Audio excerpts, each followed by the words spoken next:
Bonjour à tous. Merci d'être présents pour ce webinaire. Je me présente. Je suis Stéphanie Piette. Je fais partie de l'équipe Microsoft France Éducation et je travaille spécifiquement sur l'enseignement supérieur. Et je suis accompagnée de Ismaël qui se présentera juste après.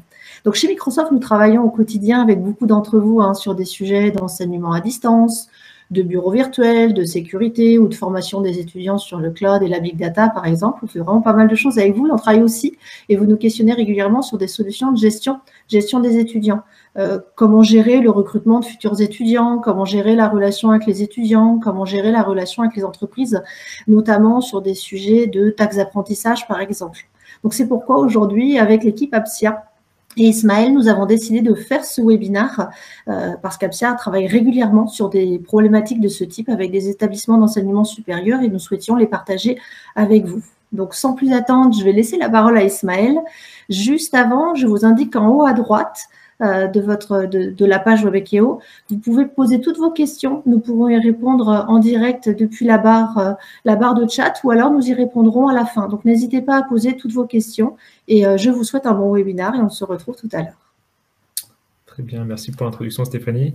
Donc, moi, je suis Ismaël Napti, donc je travaille pour la société Apsia et je suis donc expert Dynamics 365 et en particulier sur le secteur de l'éducation parce que chez Apsia, effectivement, on travaille avec plusieurs écoles de l'enseignement supérieur et on a même développé une offre autour en fait des produits Microsoft qui vient répondre un peu spécifiquement au contexte et aux enjeux des écoles de l'enseignement supérieur. Donc là aujourd'hui en fait le but ça va être de vous montrer un petit peu justement le potentiel de cette offre qu'on appelle Apsia ERM, Education Relationship Management, donc qui est tout simplement la spécialisation du CRM Dynamics 365 pour les enjeux d'une école.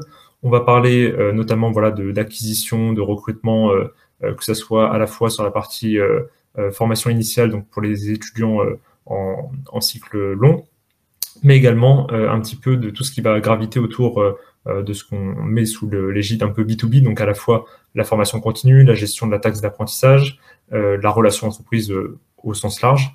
Et on va voir effectivement comment est-ce qu'on peut, avec les outils Microsoft et notre module Apsia ERM, répondre spécifiquement à ces besoins. Alors déjà, pourquoi effectivement partir sur un logiciel assez généraliste comme Dynamics 365 de Microsoft? En fait, on a constaté que pour les écoles maintenant, il y avait vraiment cette problématique d'avoir besoin d'outils pour gérer plein de choses différentes. Et donc, il y avait traditionnellement, on va dire, plusieurs outils qu'il fallait connecter. Donc, on avait, par exemple, l'outil qui allait gérer la partie mailing, donc un Mailchimp, un Mailjet, des choses comme ça. Un autre outil qui va gérer plutôt la partie relations entreprise. Donc là, on était plus dans un CRM un peu traditionnel. Un autre outil encore pour gérer la taxe d'apprentissage quand il y en avait un, et sinon, c'était souvent géré de manière un petit peu artisanale. Donc bref, une multiplicité d'outils et de processus qui étaient un petit peu répartis dans les différents outils de l'école. Donc on a eu ce constat-là avec différentes écoles et en fait la proposition de Microsoft c'est de dire que en fait on peut tout gérer avec une plateforme qui est modulaire, donc ce qu'on appelle la Digital Operation Platform, qui permet en fait d'avoir un socle commun, d'accord, où on va retrouver toutes nos informations et avoir une vue 360 en fait de notre activité. Donc, par exemple, pour une entreprise, on sait que vous avez peut-être des gens qui vont faire des périodes en stage, vous avez des interlocuteurs que vous allez solliciter parce que ce sont des alumni et que vous avez besoin d'eux, par exemple, pour venir témoigner, venir organiser une conférence ou quelque chose comme ça dans votre école. Et donc, traditionnellement, ces référentiels étaient un petit peu éparpillés. Et là, avec la force de Dynamics 365, donc qui est l'outil de Microsoft, on peut tout centraliser dans une même couche technique qui s'appelle le Dataverse, d'accord, et sur laquelle on va venir plugger des petits modules fonctionnels. Donc les modules, ça va être vraiment pour répondre aux enjeux métiers. Donc par exemple, on a le module de vente qui pourrait servir à la partie formation continue, donc avec la gestion d'opportunités, l'émission de devis, ce genre de choses.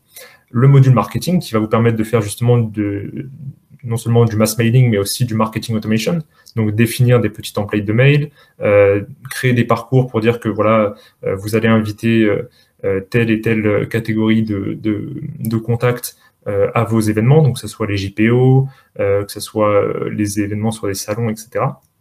Donc tout ça, c'est permis par vraiment la couche Microsoft. Mais malgré tout, il manquait un petit peu les spécificités métiers d'une école, par exemple, d'enseignement supérieur. Donc on peut prendre par exemple une école de commerce ou une école d'ingénieur, qui va avoir besoin de saisir de l'information, par exemple, sur une période de stage en entreprise, qui va avoir besoin d'avoir certaines informations sur, par exemple, les informations de produits, donc à savoir, par exemple, les méthodes d'apprentissage, les formations que vous proposez. Donc tout ça, en fait, c'est des choses qui n'existent pas dans un CRM un petit peu généraliste, de même que la taxe d'apprentissage, la gestion des candidatures, etc.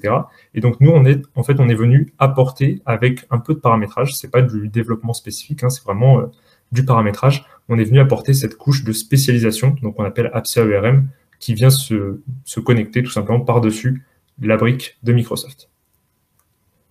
Voilà. Et donc, c'est ça qu'on va vous montrer aujourd'hui. Voilà, juste pour vous donner quelques petites références d'entreprises avec lesquelles on travaille sur ces thématiques-là. On travaille avec Neoma Business School depuis, je crois, 4 ans maintenant. On travaille avec ICN Business School, on travaille avec ISRP, qui est une école supérieure d'enseignement pour les psychomotriciens. Sur la partie finance, on travaille avec le groupement Galileo, on travaille avec l'EM Grenoble. Donc voilà, on est assez connu, on va dire, maintenant dans le secteur de l'éducation pour les écoles qui utilisent déjà les outils Microsoft.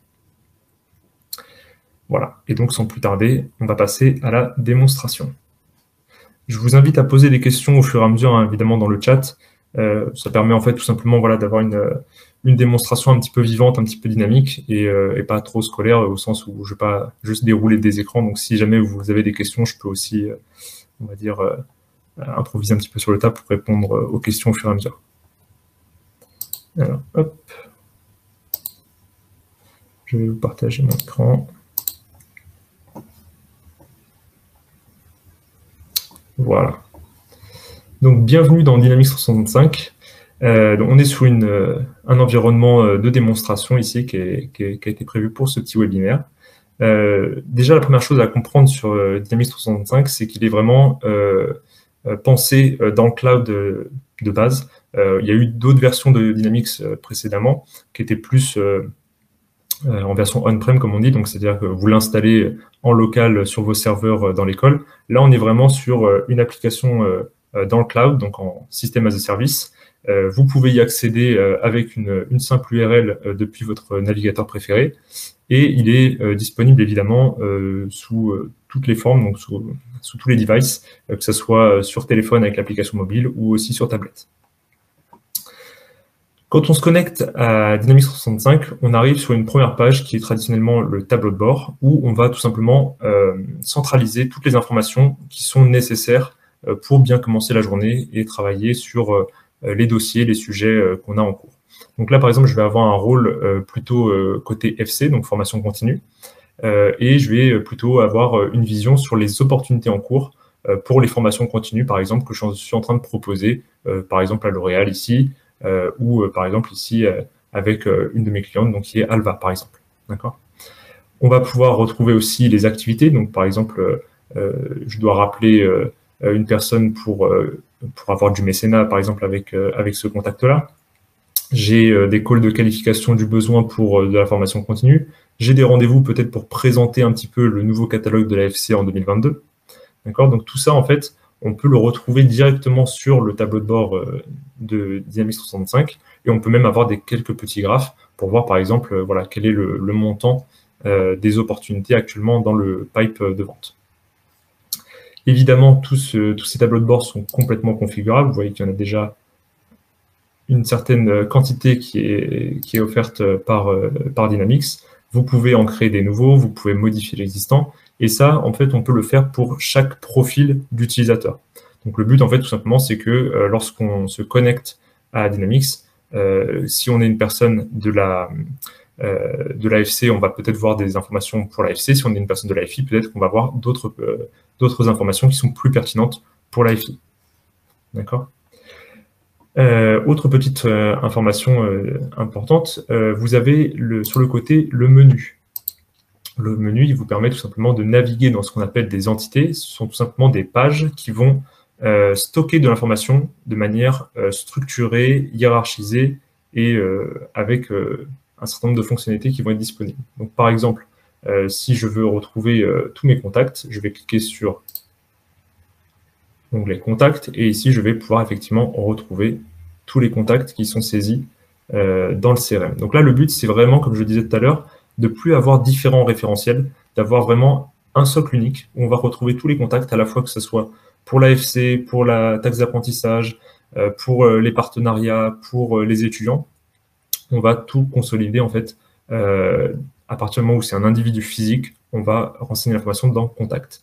Et pour les individus moraux ou plus communément les entités légales, donc les sociétés, on va avoir l'entité compte, où là on va retrouver par exemple voilà, L'Oréal France, comme on le disait tout à l'heure, Apsia France, Apsia Italie, avec même la possibilité d'avoir ici un petit organigramme qui permet de voir tout simplement voilà, la vue un peu complète des comptes avec lesquels vous travaillez. Donc voilà, si vous avez par exemple des comptes qui ont des filiales un petit peu partout en France et dans le monde, c'est une vue assez pratique pour naviguer et pour retrouver l'information. Donc voilà pour la partie vraiment vision un petit peu. Alors vous voyez que ça ressemble méchamment à du Excel, si vous êtes habitué effectivement à travailler sur Excel, parce que là vous avez des colonnes et des lignes. Eh bien c'est tout simplement parce que Microsoft essaie de bien faire les choses, d'avoir une vraie synergie en fait entre la suite Office 365 que vous utilisez sans doute et Dynamics 365, donc qui est vraiment l'outil professionnel. Et donc on va retrouver par exemple ici vous voyez des exports sous Excel, des imports à partir d'Excel, et même la capacité directement de travailler dans Excel Online. Donc là, par exemple, j'ouvre ici voilà, l'écran. Et vous voyez que je peux, par exemple, modifier en masse mes comptes. Donc, par exemple, si je décide voilà, que ces comptes-là, peut-être qu'ils ont fermé, donc je peux voilà, tout simplement venir mettre à jour, comme si j'étais dans Excel, et envoyer la modification au CRM. D'accord ? Donc ça, c'est assez puissant, parce qu'effectivement, quand on était sur des outils un peu plus traditionnels, on va dire, il fallait forcément faire appel à un développeur qui allait faire une requête dans la base SQL, etc., pour venir modifier toutes ces informations de manière un peu massive. Alors, je vais aller, hop. Donc voilà, donc ça c'est sur la partie compte. Évidemment, on va retrouver les mêmes fonctionnalités au niveau de toutes les entités du CRM. Et ce qui est important aussi de comprendre toujours sur cette connectivité entre Office et Dynamics, c'est la possibilité tout simplement d'avoir les contacts et les mails qui vont remonter depuis Outlook. Donc ça, c'est aussi une des forces de Dynamics, d'avoir un connecteur avec Outlook qui nous permet en fait de remonter automatiquement les mails. Quand on reçoit un mail d'un prospect, un mail d'un étudiant, on peut le tracer dans le CRM avec un petit clic. Donc on va rentrer dans la fiche d'un contact ici. Voilà. Et donc, on va retrouver évidemment les informations un petit peu classiques, donc le nom, le prénom, est-ce que la personne est rattachée à un compte ou non, est-ce qu'elle a un courrier électronique, est-ce qu'on a ces informations sur, par exemple, le téléphone. Au centre, on va retrouver ce qu'on appelle la chronologie. Il faut voir ça un petit peu comme un mur à la Facebook. Vous avez la possibilité, évidemment, de saisir des notes et de mettre même des pièces jointes ici. Par exemple,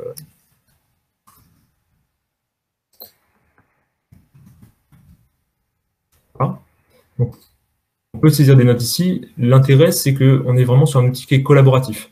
Donc, ça veut dire que si on est plusieurs à travailler avec le contact Abby Gardinet, en fait, on va pouvoir voir les informations des autres collaborateurs qui travaillent avec ce contact. Donc, par exemple, je vois que ma collègue Emma a une opportunité en cours avec Abby pour un montant de 8 000 €, par exemple.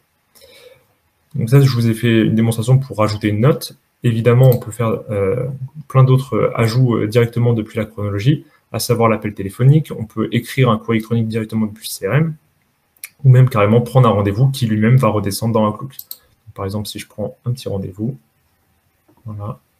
Donc, je vais mettre que c'est un rendez-vous.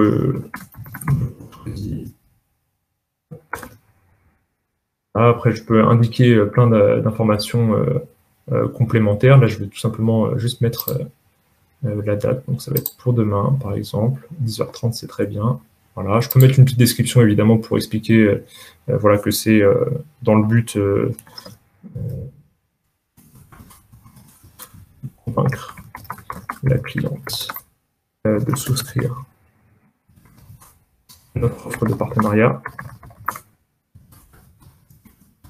Voilà, par exemple, et je pourrais même voilà, rajouter d'autres éléments, faire référence à d'autres éléments qui sont dans le CRM, tout simplement pour, voilà, pour être sûr d'avoir tout ce qu'il faut pour mon rendez-vous, sachant qu'après, je pourrais évidemment utiliser l'application mobile sur téléphone pour retrouver mon rendez-vous et quand je serai en déplacement, avoir toutes les informations avec moi dans mon téléphone. Donc là, vous voyez qu'effectivement, le rendez-vous s'est mis à jour. Et encore une fois, bah, comme on va être plusieurs peut-être à travailler sur ce contact-là, ça permettra à ma collègue Emma de savoir que moi, j'ai un rendez-vous prévu demain. Donc voilà pour la partie un petit peu contact. Ce qui va être intéressant aussi, c'est de voir ce que nous, on a pu rajouter donc pour la partie offre vraiment ERM. Donc c'est vraiment la spécialisation Appsia par-dessus les fonctionnalités de Dynamics. Et donc là, on va voir par exemple un petit onglet qualification. On va pouvoir mettre tout simplement par quoi est intéressé le contact. D'accord.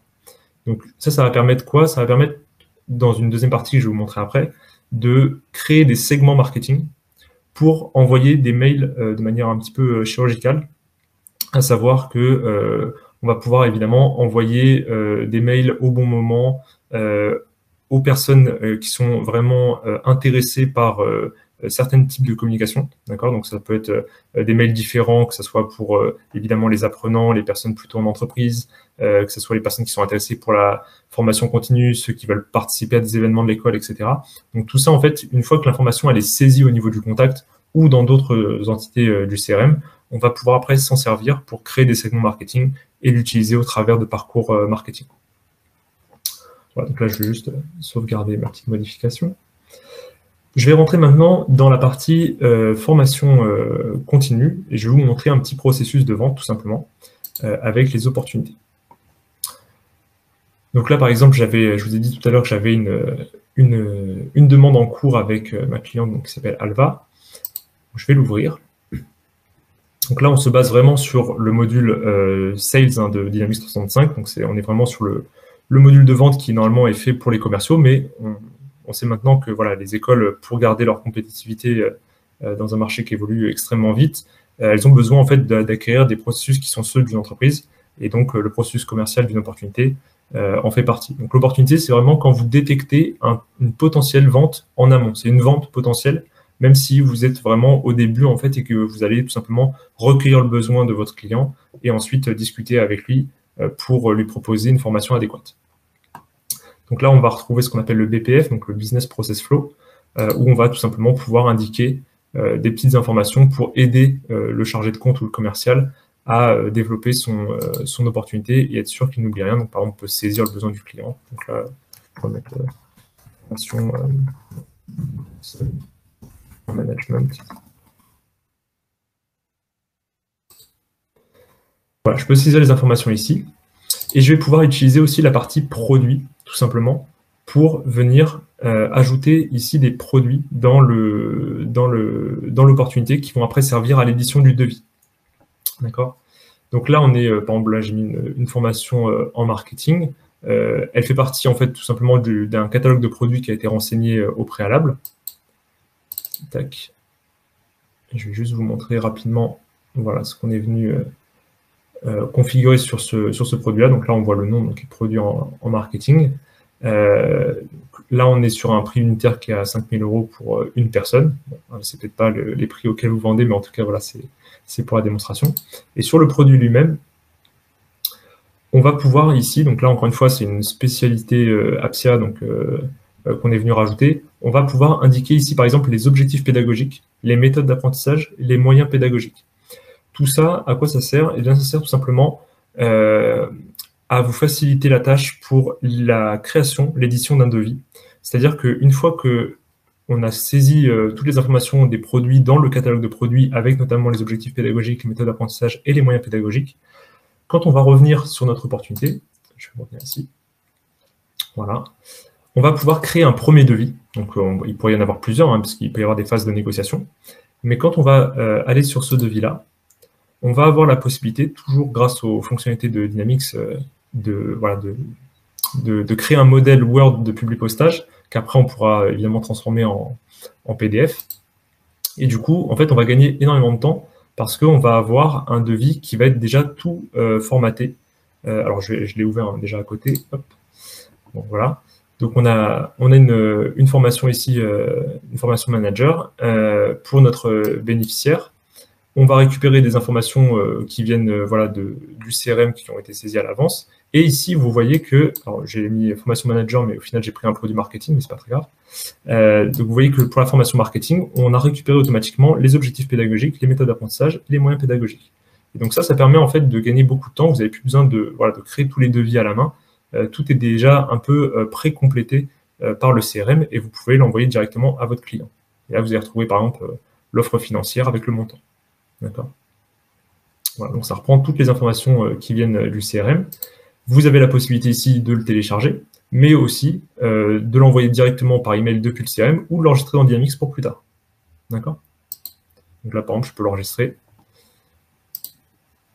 Et voilà, et je conserve mon devis en l'état et je pourrais tout simplement après avancer dans mon processus. Si je décide de l'envoyer, je vais activer le devis. Voilà.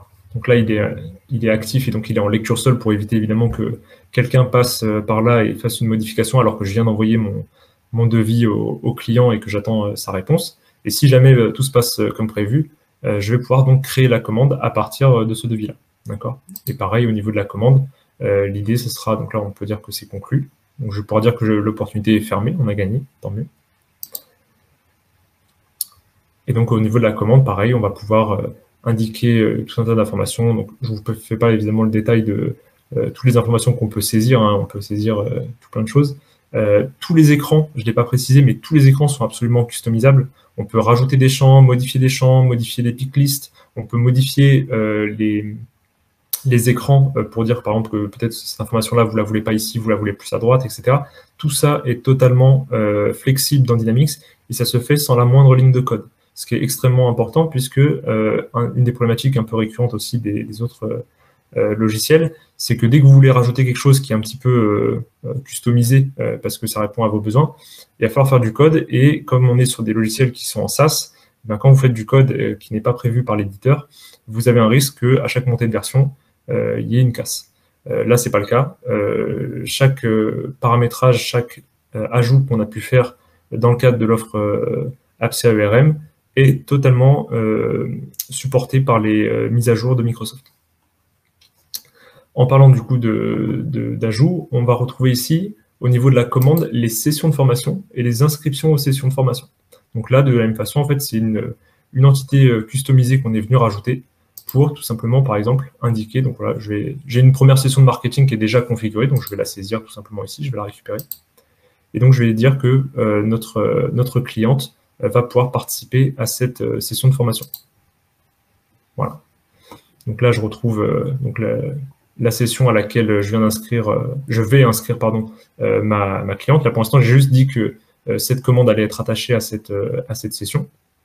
Donc, je pourrais faire l'inscription directement depuis ici. Donc, ajouter une nouvelle inscription. Voilà.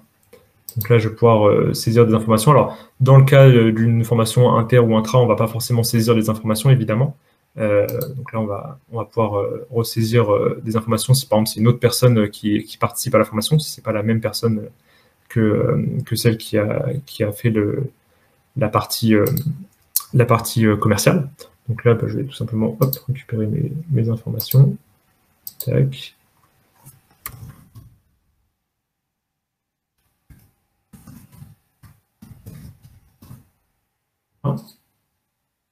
On va avoir des statuts, par exemple, d'admission. Est-ce qu'il faut qu'il y ait quand même une validation du dossier de candidature? Est-ce que finalement, ils sont admis directement ou pas? Donc ça va dépendre. On va pouvoir aussi gérer après la partie opérationnelle. Est-ce que la personne a vraiment été intégrée ou pas? Ou est-ce que finalement la session a été reportée, notamment à cause des conditions sanitaires du moment? Ça peut être assez utile. le type de convention, est-ce qu'on est sur un contrat annuel, pluriannuel, etc. Évidemment, on n'est pas obligé de tout saisir. Là, c'est juste pour vous montrer un petit peu tous les cas qu'on peut gérer. Et donc, la session à laquelle on va le raccrocher, c'est la première session de marketing. Voilà. Donc, on va retrouver ça ici. Donc là, j'ai bien mon inscription. Donc, je me suis inscrit à cette session. Et là, quand on va rentrer sur la session, on va pouvoir, pareil, de la même façon, donc voir qu'ici, c'est une session inter-entreprise, qu'il y a du coup plusieurs commandes qui sont rattachées, puisque donc il y a des personnes de différentes sociétés qui vont participer à cette formation. D'accord ? On a, pareil, quelques informations qui concernent les objectifs de la formation. On va retrouver mes différentes inscriptions. Donc là, je vois que j'ai Armand Dupont aussi, qui était un contact déjà identifié, et ici, Ismaël Napti, donc qui est un contact qui est non identifié dans la base contact. Donc ça permet aussi d'avoir une flexibilité entre les contacts qui ont donné leur consentement pour vraiment qu'on garde leurs coordonnées, même à des fins marketing plus tard, et ceux qui veulent juste tout simplement participer à cette formation parce qu'ils ont été inscrits par l'entreprise, mais qui n'ont pas forcément envie d'être contactés en direct plus tard. D'accord ? Donc là, on n'a pas de stockage au niveau de la table des contacts. Voilà. Et donc après, on va retrouver du coup les nombres de places restantes et prises. Alors, ça se met à jour au bout d'un moment. Là, c'est pour ça qu'on voit qu'il n'y en a que 2. On peut forcer sinon le calcul. Voilà. Donc là, vous voyez que ça s'est mis à jour parce que je l'ai forcé, mais sinon, il se met à jour, je crois que c'est toutes les 15 minutes. Donc voilà. Donc ça vous montre le nombre de places prises. Voilà un petit peu pour cette partie-là. Donc là, on était sur la commande. Maintenant, je vais vous montrer la partie taxe d'apprentissage. Donc pareil, qui est aussi assez spécifique au milieu de l'éducation. La taxe d'apprentissage, on va vraiment pouvoir gérer à peu près tout le processus, depuis la campagne de collecte jusqu'au paiement reçu. Alors attention, on ne parle pas de saisie comptable ou quoi que ce soit. Hein. Là, on est vraiment sur un CRM, il n'y a pas de comptabilité. Mais en fait, on va pouvoir gérer vraiment la partie opérationnelle. Donc par exemple, je vais prendre cette taxe d'apprentissage. Donc j'ai mon contact, donc et ma collègue Engia, qui travaille pour l'entité, pour l'entreprise Apsia France. Moi, je suis responsable de la TA dans une école, et je vais pouvoir du coup tout simplement saisir les informations de la collecte prévue avec Apsia France. Donc là, j'attends un retour de l'entreprise où je peux avoir différents statuts avec par exemple des relances à effectuer, des relances qui sont effectuées, est-ce que c'est en cours de négociation. Est-ce qu'on est juste dans l'attente du paiement, d'accord ? Donc là, on pourrait être dans un statut un peu plus avancé, on reviendrait plus tard, etc. Et quand on reçoit enfin le chèque de paiement, on passe en paiement reçu, et là, j'ai une petite fenêtre qui vient se rajouter ici, où je vais pouvoir dire, ok, j'ai bien reçu le paiement ce jour même, le verseur, donc c'est Apsia France. Ça peut être associé à un programme en particulier ou pas. On pourra mettre le bachelor en technologie de l'information, pourquoi pas. Donc ça, c'est pour flécher le don, hein, le don de taxe d'apprentissage. On va pouvoir mettre la date du chèque qui peut être différente de la date de saisie. Hein, si on reçoit par exemple le chèque, admettons, hier. On va pouvoir noter évidemment les informations concernant le chèque. On peut ventiler, savoir s'il y a du chèque et du virement, puisqu'il peut y avoir des versements qui se font en 2 morceaux. Et après, on a même une partie pour remercier l'entreprise. Donc, est-ce qu'elle a été remerciée ou pas ? On peut dire qu'elle a été remerciée. Si par exemple, j'ai envoyé un petit mail, on peut avoir une date de remerciement et on peut mettre un petit commentaire. Donc ça peut servir notamment à l'exécution en fait de workflow automatique pour envoyer un mail de remerciement un peu générique. Donc, par exemple, on pourrait dire que quand je passe à oui, je vais envoyer un mail de remerciement à l'entreprise qui dit on vous remercie, on a bien reçu votre règlement pour la taxe d'apprentissage. Voilà. Donc, on est sur quelque chose d'assez simple, mais qui permet quand même de répondre à des problématiques qui sont généralement non couvertes par les CRM un peu généralistes. De la même façon, on a travaillé donc pour une école qui nous a demandé d'avoir même l'émission du reçu libératoire, avec même des choses un peu plus complexes que ce que je vous montre là. C'est-à-dire qu'en gros, le reçu libératoire devait faire par exemple état de tous les versements faits par une maison mère et par ses filiales, et la gestion même du remerciement, non pas à la maison mère ou à ses filiales, mais carrément au cabinet comptable qui gère justement, qui a le rôle de prescripteur pour l'école. Donc voilà, on sait faire des choses un peu plus encore abouties que ça. Évidemment, on vient apporter toujours juste ce qu'il faut de customisation pour répondre à vos besoins spécifiques. Voilà. Mais là, ce qu'on vous montre, c'est vraiment des choses qui sont sur étagère. Donc en gros, on est capable de le déployer en quelques heures. Alors, je ne vous ai pas encore parlé du formulaire de prospection. Donc, le formulaire de prospection, ça c'est pareil, c'est une entité customisée. C'est tout simplement la possibilité de gérer un point de contact avec une personne physique, que ce soit côté étudiant ou côté professionnel, pour qu'on puisse en fait avoir dans le temps l'historique de tous les points de contact qu'on a avec une personne. Je vais donner un exemple concret. Un étudiant vient nous voir par exemple sur une JPO. Il est intéressé par un certain programme, d'accord? Donc, hop, je vais créer un nouveau formulaire de prospection. Admettons que ce soit un contact qu'on connaisse déjà. Je vais reprendre. Allez, on va prendre Anthony. Voilà. Et donc du coup, on va saisir un premier intérêt. Peut-être qu'il est intéressé par le BTS MMC, par exemple, d'accord? On va pouvoir saisir plusieurs intérêts si évidemment il est intéressé par plusieurs programmes, d'accord? Parce que évidemment, on sait que les étudiants peuvent mettre un petit peu de temps à faire leur choix. On va pouvoir saisir des informations sur comment est-ce qu'il a eu connaissance de l'école. Est-ce que c'était via une campagne marketing? Est-ce qu'il a vu le nom de l'école dans une banque de concours et il s'est dit qu'il allait peut-être s'y inscrire? Est-ce que c'était via du marketing internet? Est-ce que c'est quelqu'un qui lui a recommandé l'école? Mettre relation en connaissance, par exemple. Ça peut être avec un canal un petit peu différent. Donc, si c'est relation connaissance, ce sera sans doute quelque chose de non traçable. Mais par exemple, si on est sur plutôt une campagne marketing, on pourra dire est-ce que c'était une campagne mail, par exemple. D'accord? Et on pourrait du coup après indiquer la campagne. Alors, je pense, voilà, j'en ai une de ces ici. Donc là, avec une campagne de test, mais qui pourrait être une campagne qui s'appellerait journée porte ouverte du 8 avril 2022, par exemple. Donc tout ça, en fait, on peut le saisir à la main ou on peut l'automatiser. Encore une fois, ça, c'est quelque chose qu'on vient faire de manière individuelle, hein, spécifique à chaque école. On peut connecter ce fameux formulaire de prospection à votre site Internet. Si vous avez un site Internet sur lequel les gens peuvent télécharger les brochures, on peut en fait relier ce téléchargement de brochures à la récupération de toutes les informations saisies sur le formulaire de votre site, pour les récupérer dans le CRM, pour après faire du retargeting avec le module marketing que je vais vous présenter juste après. Donc voilà. Donc ça, c'est une première façon de faire. Une deuxième façon de faire, c'est évidemment de le saisir à la main comme je viens de le faire ici.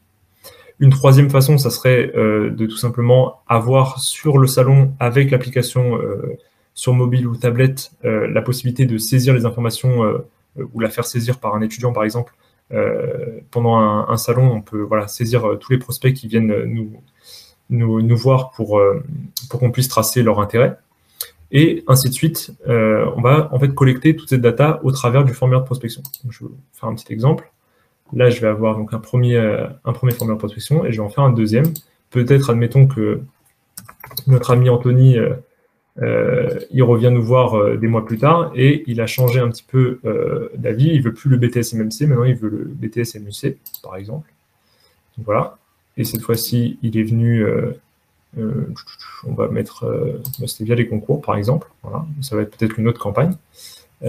Finalement, voilà, il a changé un petit peu d'avis en lisant plus en détail le programme et on va pouvoir l'enregistrer.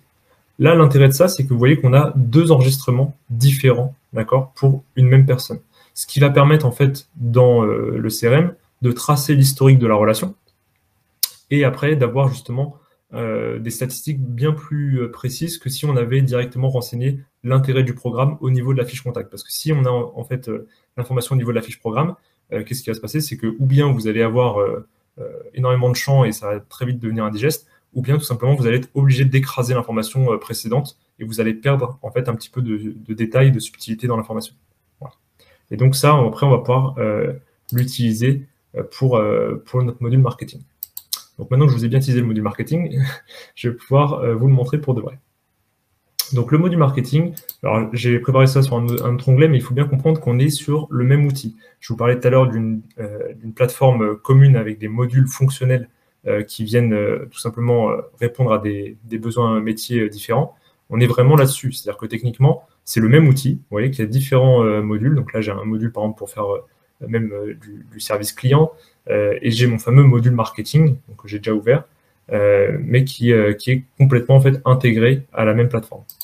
Donc on n'a plus cette notion de j'ai un CRM avec une base de contacts et de comptes, j'ai mon MailJet ou mon MailChimp à côté qu'il faut connecter, j'ai ClickDimension qui va nécessiter justement des interfaces, etc. Quoique maintenant, ils ont, je crois, un connecteur. Là, on est vraiment sur la brique Microsoft complètement intégrée. Donc, on est sur le module marketing Dynamics 365 Marketing.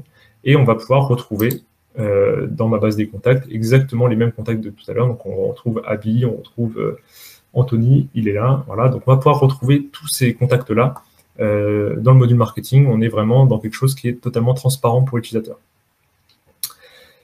Néanmoins, vous allez quand même avoir beaucoup de nouvelles fonctionnalités dans ce module marketing. La première, c'est la possibilité de créer des segments. Un segment, c'est tout simplement une liste de diffusion, d'accord? Donc, c'est un ensemble de contacts avec des critères spécifiques. Donc, par exemple, là, on pourrait imaginer que je vais avoir un segment, par exemple, pour gérer mon Global EMBA, où je pourrais avoir aussi un segment qui va me servir justement à faire ma fameuse collecte de taxes d'apprentissage pour remercier les gens ou pour les inviter à verser la taxe d'apprentissage.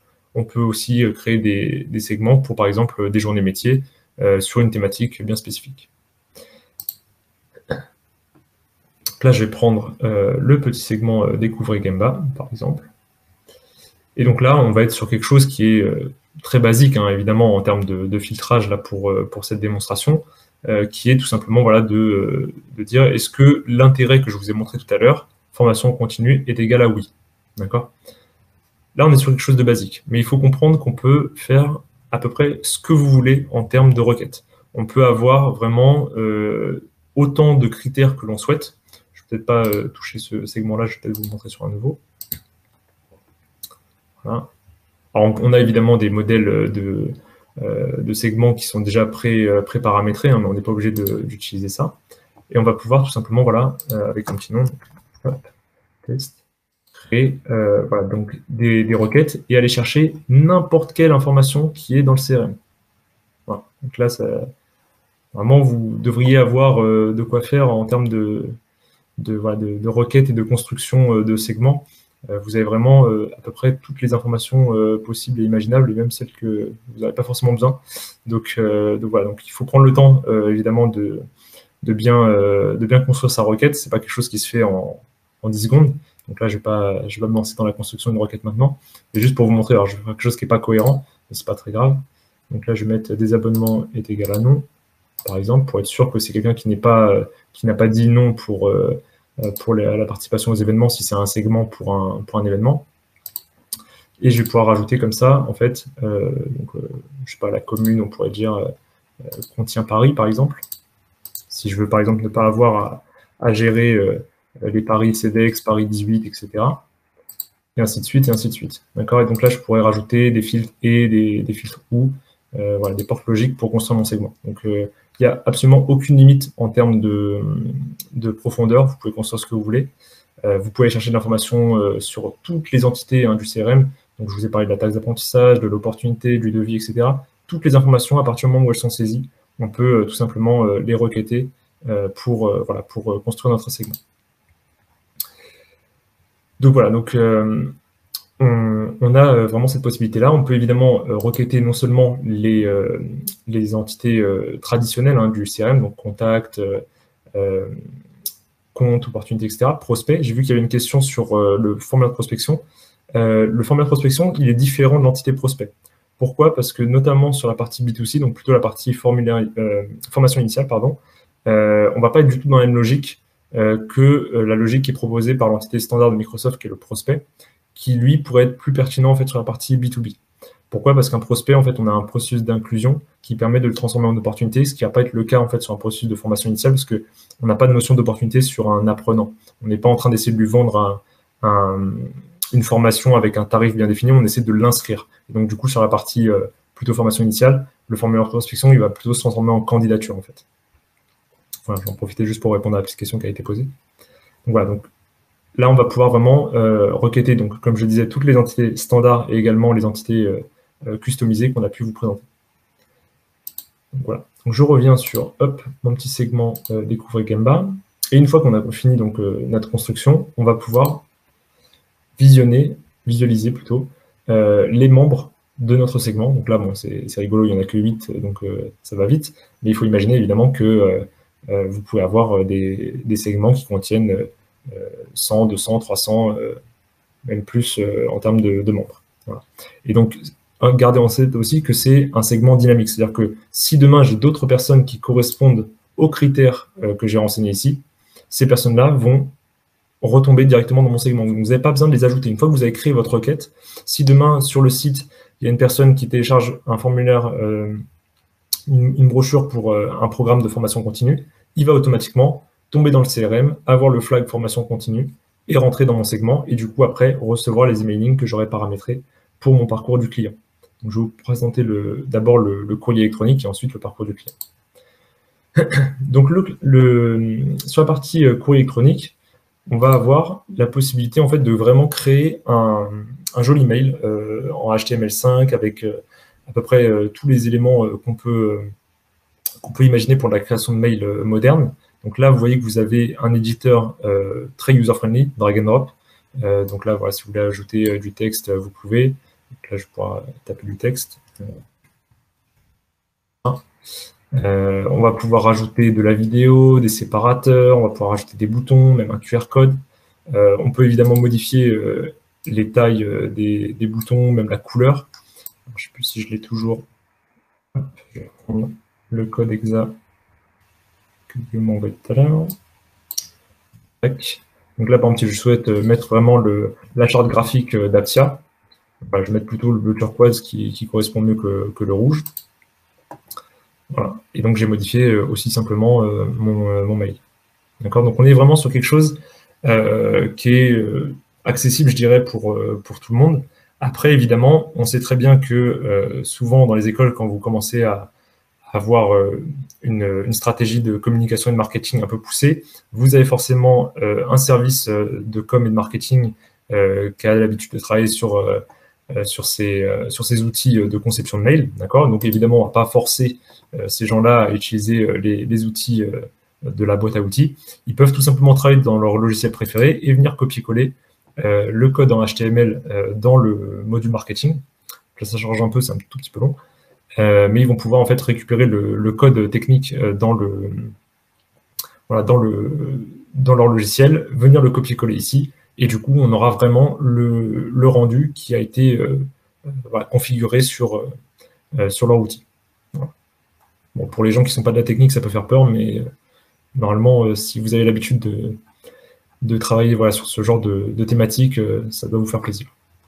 On peut même mettre un petit mode nuit, c'est assez nouveau, mais j'aime bien. Voilà. Donc voilà, donc ça c'est pour la partie conception du mail. Une fois que notre mail est conçu, on va pouvoir l'activer. Là, il est en statut brouillon, celui-ci. Mais on pourrait le mettre en service pour après l'utiliser dans un parcours du client. Donc le parcours, c'est tout simplement vraiment le parcours de marketing automation. C'est-à-dire qu'une fois que vous avez défini vos segments, une fois que vous avez défini vos mails, il ne vous reste qu'une seule chose à faire, c'est créer un parcours du client pour qu'à chaque fois qu'une personne rentre dans votre segment, elle reçoive automatiquement, sans que vous ayez à lever le petit doigt, toute la documentation, toute la communication qui est nécessaire à sa conversion, que ce soit pour la partie FI ou la partie FC. Donc là, par exemple, on va rester sur notre thématique Gemba.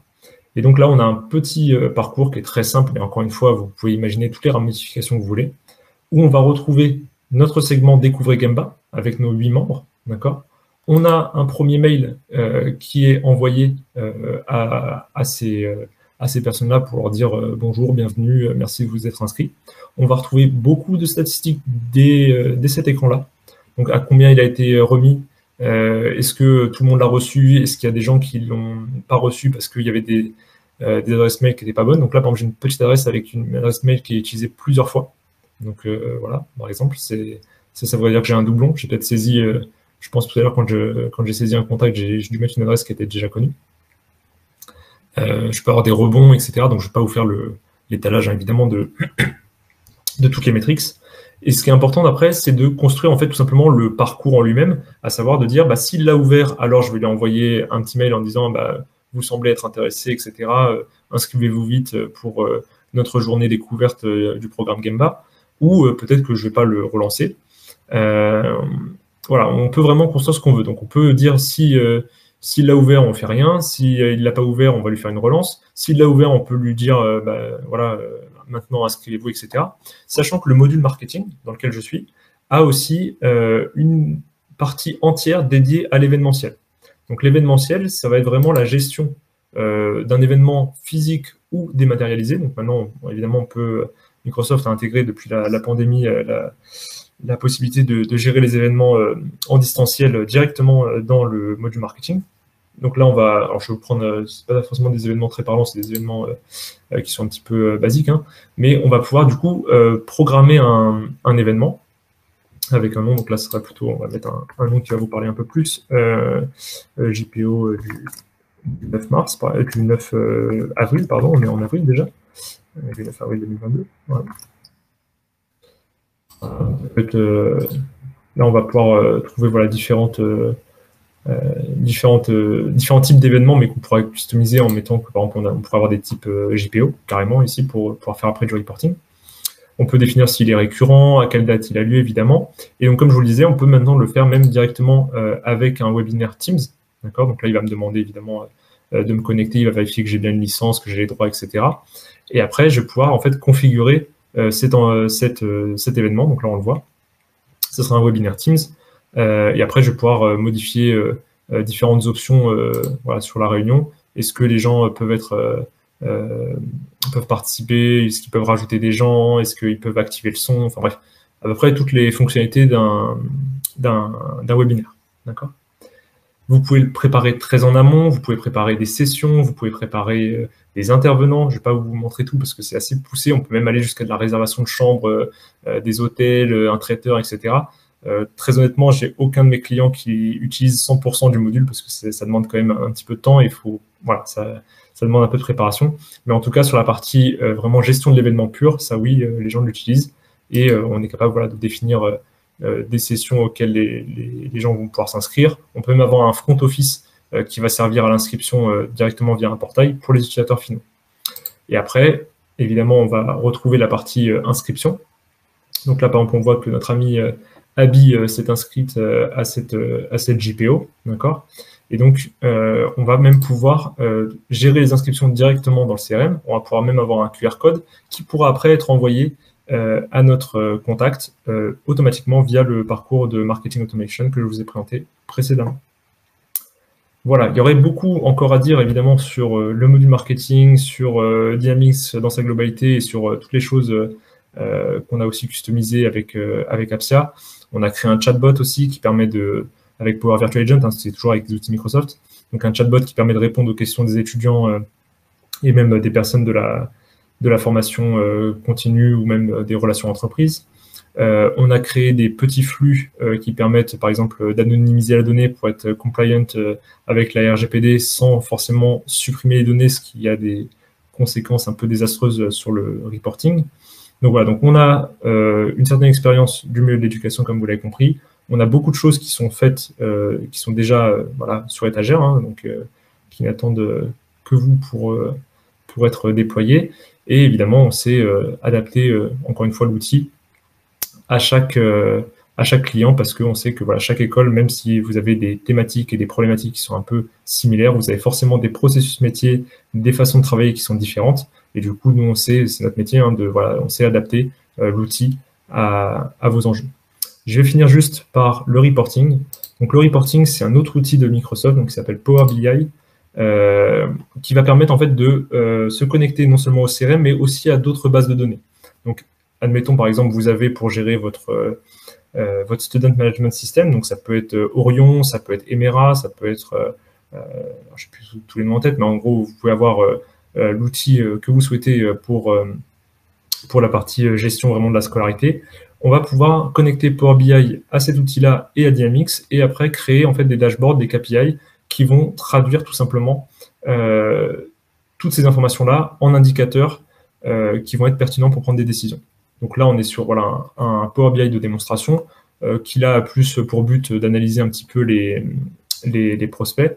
Donc là, on voit par exemple que j'ai 30 étudiants, 12 parents, 10 professionnels, etc.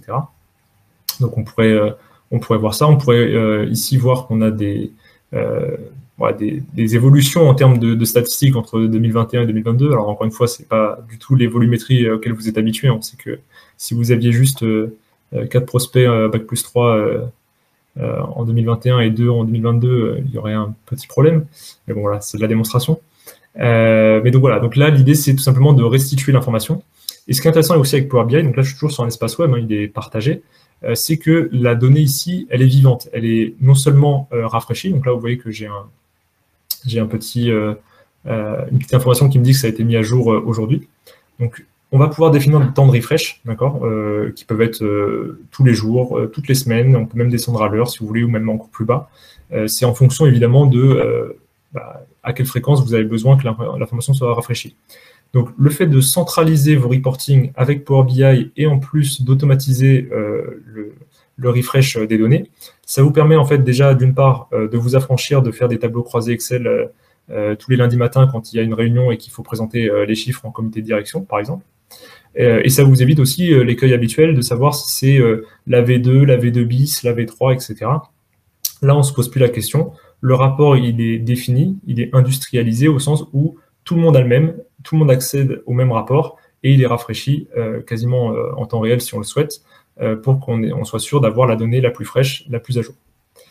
Dernière information intéressante sur Power BI, je vous disais qu'il était un petit peu vivant, non seulement parce que la data effectivement est mise à jour de manière régulière, mais en plus parce que les différentes visualisations communiquent les unes avec les autres. Donc, vous voyez que par exemple, on peut cliquer sur une visualisation et voir par exemple, quand je clique sur les étudiants, est-ce que l'intérêt pour l'alternance, par exemple, représente une proportion importante parmi les étudiants. D'accord ? C'est pas forcément la donnée la plus parlante, encore une fois, mais c'est juste pour vous donner un petit aperçu de ce qu'il est possible de faire. Tout ça, évidemment, est réalisé, encore une fois, sur mesure pour chaque client. Voilà. Et on peut définir différents KPI. Donc là, voilà, on a des listes d'intérêt pour la FI là, qui sont mises sous forme de nuages de mots. On a des petits camemberts comme ceci pour montrer, par exemple, les différents canaux. Je vous l'ai montré tout à l'heure, par exemple, pour les événements, voilà, combien ça représente. Voilà. Et là, avec le nombre de leads entrants, on peut voir, par exemple, combien il y en a eu sur les mois précédents. Et comment est-ce qu'ils ont eu connaissance de l'école, est-ce que c'était via le concours, est-ce que c'était via les réseaux sociaux, etc., etc. Voilà, il me reste à peu près 5 minutes pour prendre d'autres questions s'il y en a eu. Alors, je vais essayer de voir ça. Vous avez vu A/B testing dans le module marketing, c'est vrai, il y a de l'A/B testing. Je ne vais pas vous le montrer parce que là, je ne vais pas avoir le temps malheureusement, mais il est possible de faire de l'A/B testing tout à fait. Hein, c'est dans les mails qu'on peut définir ça et après on l'utilise dans les parcours clients. Donc on peut tout à fait faire de l'A/B testing. Je pense que c'est ici que vous l'avez vu. Voilà, test A/B. Voilà, donc on peut effectivement, par exemple, faire changer l'image pour voir s'il y a une image qui va mieux performer que l'autre. Donc là, on peut ajouter voilà, ce qu'on va changer, donc on va avoir 2 versions, et après on va pouvoir faire des modifs sur ma version A et ma version B. Donc là, si je change, je vais le supprimer comme ça. Mais on pourrait avoir voilà, version A et version B, et je peux changer donc l'image et voir s'il y en a une qui performe le mieux. Voilà. Alors ensuite, le QR code sur l'inscription est natif du module marketing. Non, oui, c'est natif, c'est tout à fait natif. C'est pas un développement de notre part, c'est natif du module marketing. Il permet du coup tout simplement de vérifier que les personnes qui se sont inscrites sont bienvenues à l'événement. Et donc on peut le scanner par exemple à l'entrée d'un salon ou d'une JPO. Voilà, est-ce qu'il y a d'autres questions? N'hésitez pas, je vais prendre les questions dans le chat. Hop.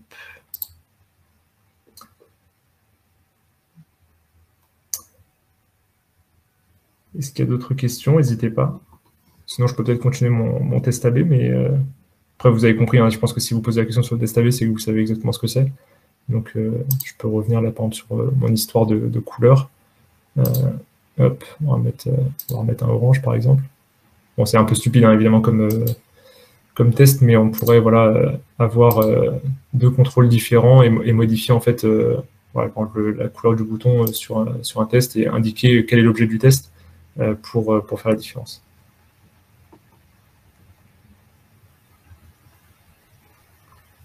Alors, pour la FI, quelle est la transformation de la fiche prospect en candidat plus client? Alors, là, je ne vais pas pouvoir vous montrer en l'état, parce qu'en fait, pour la partie FI, en fait, ce qu'on fait, c'est qu'habituellement, on travaille avec votre logiciel, ou votre prestataire en tout cas, qui est en charge de votre outil de gestion des candidatures, au sens, nous, on ne fait pas le front office. C'est-à-dire que le candidat, quand il va devoir créer son dossier, déposer ses relevés de notes, sa carte d'identité, etc., machin, tout ça, on ne le gère pas. Ce qu'on va gérer, en fait, derrière, c'est une entité qui s'appelle candidature, qui va juste récolter l'information de la personne à candidater pour tel programme et elle est actuellement à tel stade.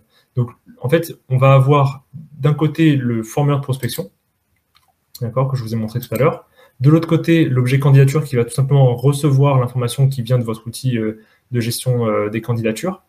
Et ensuite, on va pouvoir, avec Power BI notamment, vous construire un pipe de conversion en disant, bah voilà, j'avais cette personne-là qui a fait, par exemple, 3 formulaires de prospection, une fois sur une GPO, une fois sur un événement et une fois parce qu'il a téléchargé une brochure sur le site.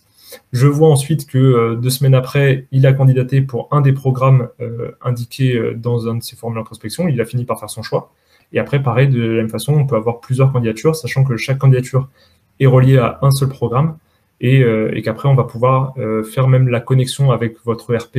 Donc, je parlais d'Emera ou de Orion tout à l'heure, pour qu'on retrouve aussi, une fois qu'il a passé le cap des inscriptions candidatures, une fois qu'il est arrivé vraiment en tant qu'étudiant dans l'ERP. Donc la transformation, pour répondre à la question, la transformation ne se fait pas dans le CRM. On va récolter l'information de prospection, l'information candidature et l'information étudiant. Et après, en fait, c'est plus une consolidation au niveau de la fiche contact et au niveau du reporting pour voir la transformation. J'espère que ça répond à la question.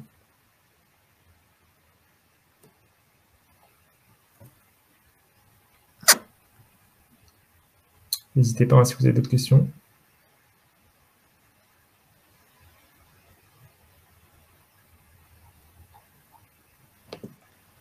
Et Ismaël, comme on approche de la fin, je me permets de dire, n'hésitez pas aussi à...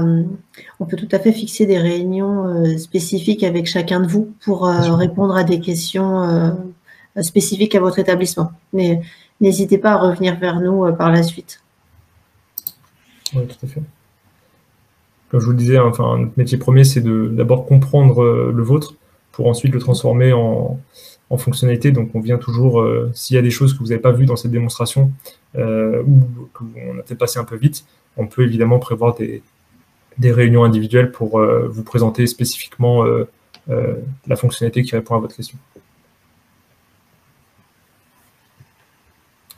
Plus d'autres questions? Je n'en vois pas d'autres. Je pense qu'on va pouvoir conclure. Ben, on va conclure par un grand merci à vous d'avoir participé à ce webinaire. Normalement, il a été enregistré, donc on pourra après le rediffuser si vous voulez le revoir. Et voilà, n'hésitez pas à nous contacter, à nous poser des questions, à télécharger l'e-book sur l'éducation sur notre site internet, donc, qui est absa.eu. Et puis, passez une bonne journée. Merci Ismaël, merci à tous. À bientôt.